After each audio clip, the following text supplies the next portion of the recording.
Hi అండి, అందరూ బాగున్నారా? నేను మీ హేమాని. ఏంటా చేతిలో ఆకు పట్టుకొని కూర్చుంది, ఏంటి ఆకు ఏంది అనుకుంటున్నారా? ఈ ఆకు వచ్చేసేసి దగ్గలాకు అండి. దగ్గలాకుతో అయితే నేను దోశ చేశాను ఈరోజు మార్నింగ్ బ్రేక్ఫాస్ట్ కింద. మీరే చూసాను ఎట్లా చేశాను ఏంటనేది కూడా.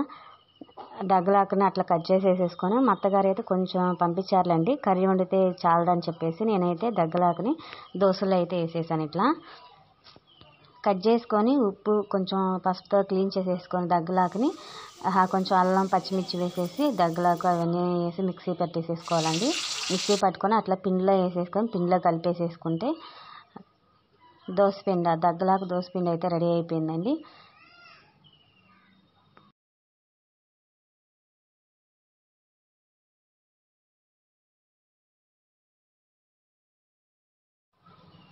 ఇంకా వేడి వేడి వేడి వేడి దోశ వేసుకుందాము. చూడండి, అట్ల పని మీద అయితే నేను కొంచెం నూనె ఇట్లా వేసేసేసి వేడిగా ఉన్న అట్ల పని మీద ఉల్లిపాయ అయితే ఇట్లా క్లీన్ చేసుకుంటానండి. ఎందుకంటే అంతకుముందు మా మమ్మీ వాళ్ళు హోటల్ పెట్టినప్పుడు, అమ్మమ్మ వాళ్ళు హోటల్ పెట్టినప్పుడు ఇట్లా అయితే చేసేవాళ్ళు.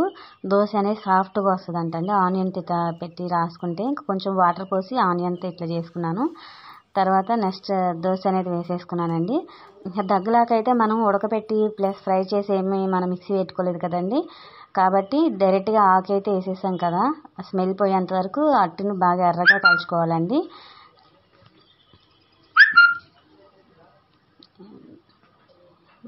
దోశ అయితే రెడీ అయిపోయిందండి.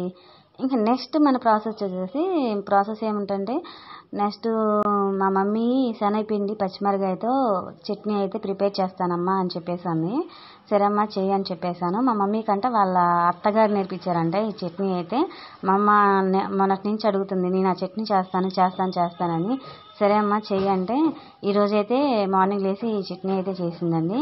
పచ్చిమిరకాయలను వేపేసేసుకొని పచ్చిమిరకాయలు కొంచెం సాల్ట్ ఉప్పు వేసేసుకొని పచ్చిమిరకాయలతో ఇట్లా దంచేసేసి ఇట్లా పచ్చిమిరకాయలను అయితే రోట్లో వేసేసి మెత్తగా నూరుకుంటుందండి.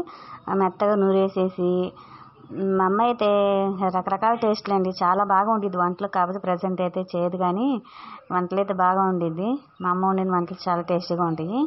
ఇంకా శనగపిండి ఉంది కదండి, శనగపిండిని ఒక గిన్నెలోకి తీసుకొని ఆ శనగపిండిని అయితే కొంచెం వాటర్ మిక్స్ చేసుకుంటూ లూజ్గా అయితే కలుపుకుంటుందండి. లూజ్గా కలిపేసేసి ఆ శనగపిండిని ఇప్పుడు పచ్చిమిరకాయలు అయితే మనం రోట్లో వేసి మెత్తగా నూరుకున్నాం కదా, దాంట్లోకి అయితే యాడ్ చేసేసి కొంతసేపు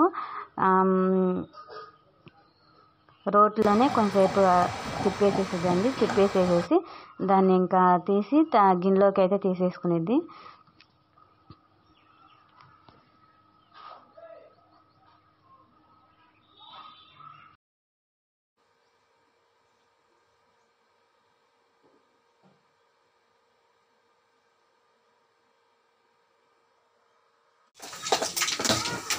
ఇంకా గిన్నెలోకి అయితే తీసుకొని తిరగమూత అయితే వేసేసామండి. తిరగమూత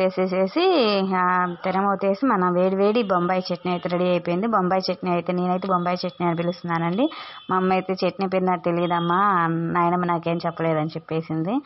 అయితే ఇంకా బొంబాయి చట్నీ అండ్ దగ్గలాకు దోశతో మా వారు టేస్ట్ చేసి సూపర్ అనేసారండి. Thank you for watching.